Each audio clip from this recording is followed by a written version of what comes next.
أعوذ بالله من الشيطان الرجيم ശപിക്കപ്പെട്ട പിശാചിൽ നിന്ന് അല്ലാഹുവോട് ഞാൻ ശരണം തേടുന്നു.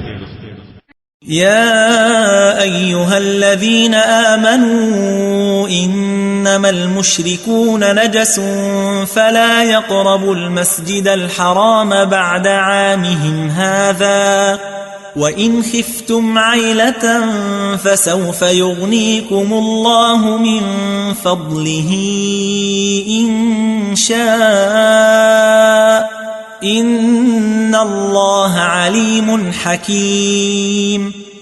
സത്യവിശ്വാസികളെ, ബഹുദൈവ വിശ്വാസികൾ അശുദ്ധർ തന്നെയാകുന്നു. അതിനാൽ അവർ ഈ കൊല്ലത്തിനു ശേഷം മസ്ജിദുൽ ഹറാമിനെ സമീപിക്കരുത്. അവരുടെ അഭാവത്താൽ ദാരിദ്ര്യം നേരിടുമെന്ന് നിങ്ങൾ ഭയപ്പെടുകയാണെങ്കിൽ അല്ലാഹു അവന്റെ അനുഗ്രഹത്താൽ അവൻ ഉദ്ദേശിക്കുന്ന പക്ഷം നിങ്ങൾക്ക് ഐശ്വര്യം വരുത്തുന്നതാണ്. തീർച്ചയായും അല്ലാഹു എല്ലാം അറിയുന്നവനും യുക്തിമാനുമാണ്.